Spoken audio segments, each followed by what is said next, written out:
Hi again, everybody, and welcome to NSS. This is the Reynolds Report, and I'm Dave Reynolds. Tiger Woods, which kind of sounds like the worst place ever to have a picnic, was playing his second shot on the par 5 18th when he made a sudden stop in the middle of his swing yesterday at the British Open. If nothing else, his back must really be better.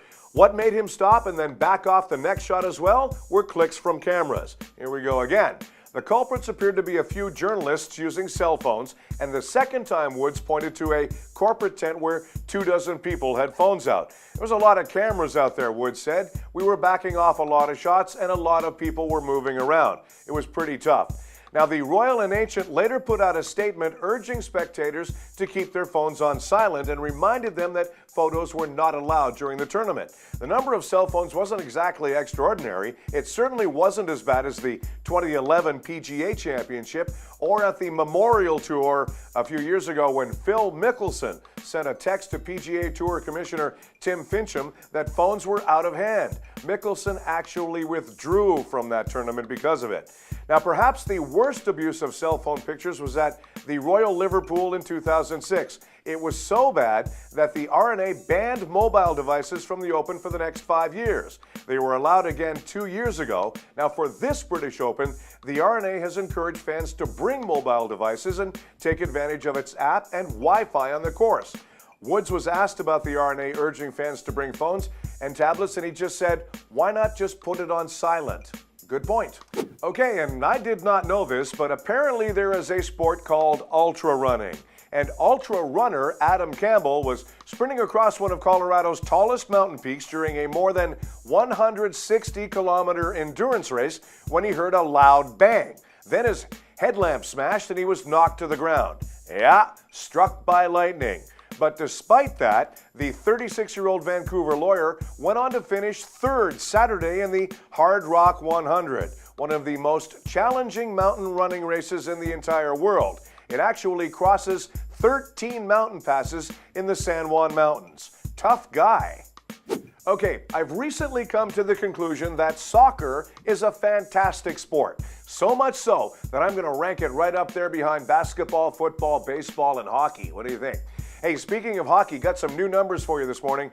The Toronto Maple Leafs are the only National Hockey League team on Forbes' list of the 50 most valuable franchises in sports, checking in at number 26. Now, according to Forbes, the Leafs are worth $1.15 billion US and have been the most valuable NHL team since 2005, despite making just one playoff appearance in that time. Real Madrid of soccer's La Liga is number one at $3.44 billion. And for some perspective here, the New York Yankees are the top North American team on the list, fourth at $2.5 billion US. Okay, at 105 years old, an Oceanside, California woman will become the oldest person ever to toss out a ceremonial first pitch at a Major League Baseball game. Agnes McKee is considered one of the oldest residents of San Diego County, and she certainly shows no signs of slowing down. In honor of her big birthday, Ms. McKee was chosen to throw the first pitch at the Padres game on Sunday. "I'm very honored to do this. It's exciting and I hope I can get through it," said Ms. McKee, who weighs 90 pounds and stands 5 feet tall. "I was really glad I got up this morning. I was afraid I wouldn't." Clearly, she has a sense of humor as well. Now, for the last several months in between bridge and bingo, I guess, McKee says she's been practicing for the perfect pitch.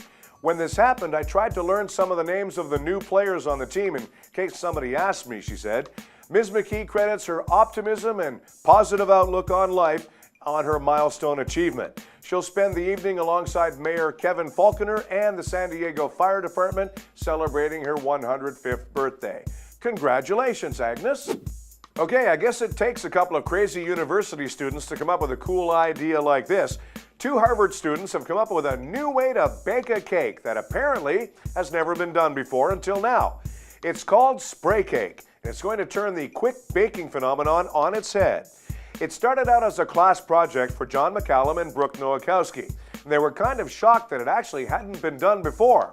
In the process of getting the patent made, they basically looked everywhere for anyone who had done something like this in the past, but they couldn't find it. So it seems they're the first people to ever come up with cake batter in a spray can. Now, spray cake is essentially cake batter in a whipped cream style can. When you spray it, it comes out pre-risen so it bakes in way less time. It's microwavable as well. It bakes more consistently than traditional cake batter. You spray it, cook it for 1 minute, and it's ready to eat. Now, the friends say it's organic and has way less chemicals than traditional box cakes. The class project eventually went on to win top prize at the Harvard Innovation Challenge. Now, the friends hope the next stop will be on store shelves. They have already found a seller, and they're looking for a local manufacturer. I predict deliciously great wealth for these kids. Hey, thanks for watching today. We'll be back on Monday, and we have a brand new episode of the Reynolds Report for you each and every weekday. Please share that along. Also, follow me on Twitter @TheDaveReynolds. Here's some awesome video right now. Let's watch these skydivers take their game to a whole new level by actually landing on a slip and slide. Whoa!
Hey, coming soon, the new feature-length movie from director Frank D'Angelo starring Robert Loggia and Nick Mancuso. Critics are loving this one. It's The Big Fat Stone, coming this fall.